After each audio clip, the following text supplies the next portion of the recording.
Right, welcome back to another video on this channel. The European Super League is once again coming up on our timelines on all forms of social media. The European clubs once again are lurking under our very noses, and the European Super League plans are officially back on display for us. So yeah, let's cast our minds back to April 2021, of course, when the original Super League plans were conveyed to us in the public eye, and you'll just probably remember all the football fans completely and utterly going against it. It obviously was a plan for essentially a closed shop football league, football competition for all the biggest clubs in Europe from England, Spain, Germany, France and Italy to get together and essentially just take all the money and take all the eyes of the football world and put them onto them. It was essentially just a clear and utter greed strategy, to be fair, and obviously every single football fan, especially the ones from the clubs that were actually in the competition, completely opposed of it. There was obviously riots and mass protests outside every single ground of clubs that were in the competition and ones as well outside it. And look, we got our massive victory in the end, or so it seemed anyway, because the football owners of these clubs that took part, especially the English clubs,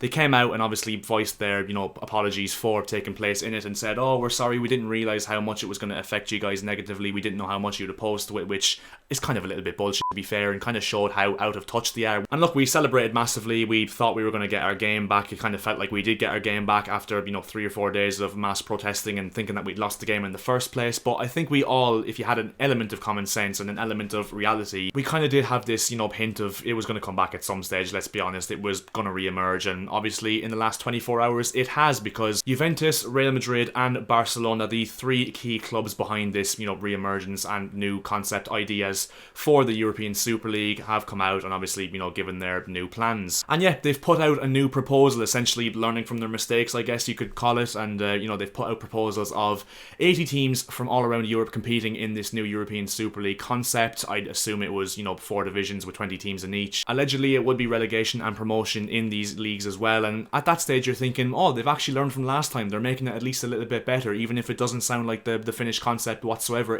They are making it better. But let's be perfectly honest, right? If we're being completely pessimistic but also realistic, to be fair as well, let's be honest, any single plan that those clubs put forward, or any football clubs to be honest at the top level put forward for a European Super League, they are not by any stretch of imagination gonna be doing it for the greater good of football. And if you think that they are, you need to get your mind checked, because unfortunately that's just not the way football and sport in general is like nowadays. And I think it's just so rich that Juventus, Barcelona and Real Madrid, especially Juventus, are the main ones that are of course trying to put forward these proposals, because I think it just completely and utterly, if I'm being perfectly honest, I think it completely reeks of jealousy towards the Premier League in terms of the package of the Premier League, the project of the Premier League, the financial capacity of the Premier League, and overall the eyes that are put on the Premier League on a weekly if not daily basis. Because if you look at it, right, it's pretty obvious now that the Premier League in terms of its financial package is absolutely light years beyond the Serie A, La Liga, Ligue 1, the Bundesliga, and of course any other major league in any other country. And the perfect example of that is Nicolo Zaniolo. He's just moved to Galatasaray from Roma, and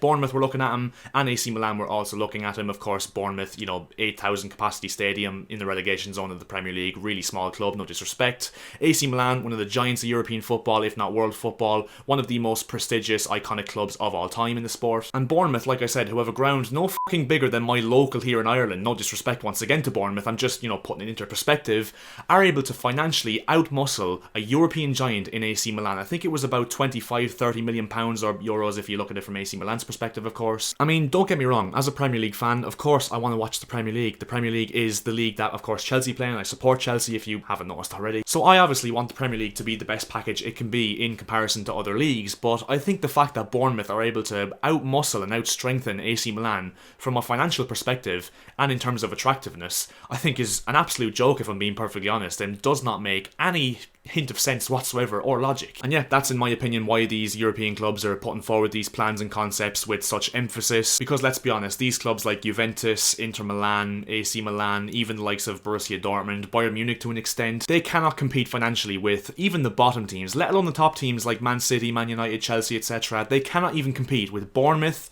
Leeds, Southampton, Everton. All these bottom teams in the Premier League are still able to outmuscle and outweigh these big clubs in Europe financially, which is an absolute mess, to be honest. And look, to be fair as well, it's not the Premier League's fault, it's not the Premier League's fault because they're, obviously their aim is to get the best product possible. Their obviously objective is to make the most money, have the most eyes on the product overall. And don't tell me for one fucking second, right, that if La Liga, the Bundesliga, Ligue 1, Serie A, any other European league from any other country do not sit here and tell me that if they were in the same position the Premier League we're in now, in terms of the financial capacity, the eyes on the product overall, that they would be doing any different. Because they wouldn't be, because unfortunately any organisation in the sport, or any organisation in general, at that extent, at that level, it's an all-you-can-eat scenario, and as I said, no other league, if they were in the Premier League's position, would be doing any differently. You cannot tell me for 1 second they'd be sitting there and going, yeah, I think we need to kind of, even out the competition in terms of, from a financial perspective, because there is not a hope in fucking hell that would be happening, and if you disagree, you're kind of deluded, to be fair. And look, at the end of the day, the whole topic is the Super League, but truth be told, we already have a Super League. The Super League already exists, and it's called the Premier League. And that's why your Juventuses, your Real Madrids, your Barcelonas, they want to come in and almost make a new Super League, so they get their piece of the pie that all these big clubs in the Premier League are getting, and all these clubs in general in the Premier League are getting. And that's essentially why this Super League is rumoured, because these European clubs, they want in, and they're not happy that the Super League already exists and they're not in it. And don't get me wrong, I'm not on the Premier League side whatsoever, because I do think that it's gotten to a little bit of a joke in terms of financially for, Premier League clubs. I think there should be wage caps introduced, because the wages Premier League players are on nowadays is absolutely mental, especially young players who've achieved nothing really in the sport and have only been at the top level, or not even the top level, who've only been Premier League players for a year or two, are now able to earn like 6-figure sums a week, which is absolutely mental. I think there should be some form of regulation in terms of transfer fees, obviously, so that, the likes of, Chelsea, Man City, all these big clubs aren't just spending willy-nilly and, bending the rules against these clubs like the likes of Brentford and Brighton and all these teams that are trying to be well run to keep within the financial regulations. And look, I know it's probably rich of me to say that because I'm a Chelsea fan, and we've spent 600 million this season alone under our new ownership, and we've spent mass amounts of money over the last decade or two. And look, even though I'll come onto the channel when we do sign these players like Enzo Fernandez for £105 million, Mikhailo Mudryk for £80 million or whatever it was, and I come on and I'll brag about it, and they'll be like, well, because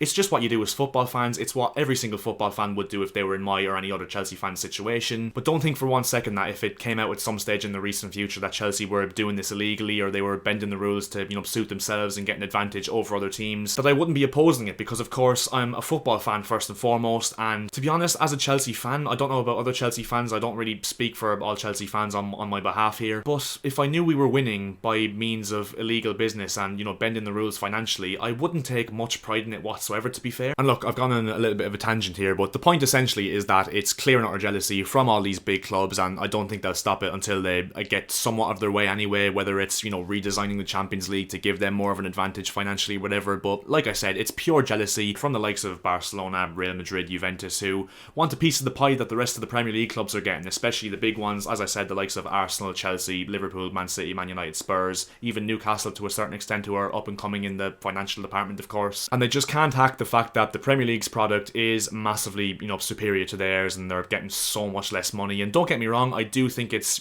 sad, to be fair, for modern day football, because as a football fan, even though, like I said, the Premier League is the main league I watch, that doesn't mean whatsoever that I don't want the rest of the leagues to also be watchable and also be fair, because if anything, it ruins the Champions League. I mean, you imagine the disparity in wealth in terms of competition in the Champions League. I mean, you've got obviously 4 English clubs competing in the Champions League every single season, and if we're being honest, those 4 clubs have probably a big advantage over the rest of the clubs in the Champions League, even the likes of Real Madrid, Juventus, Barcelona, Bayern Munich, PSG, because they're able to spend so much more money. Maybe not PSG, they're a bit of an exception, but it does give them a little bit of an advantage, if not a massive advantage, on the European stage, because obviously they've got a lot more money from what they're bringing in from the Premier League compared to what, Inter Milan, Juventus, AC Milan are bringing in from the Serie A packages. So overall, my take on this is the fact that, like I keep saying, it is jealousy from these European clubs, but at the same time, I would like to see something be done to make it more, evenly shared around across these European leagues. And just overall, let's be honest, as football fans, all we want is for football to be the best it can be in terms of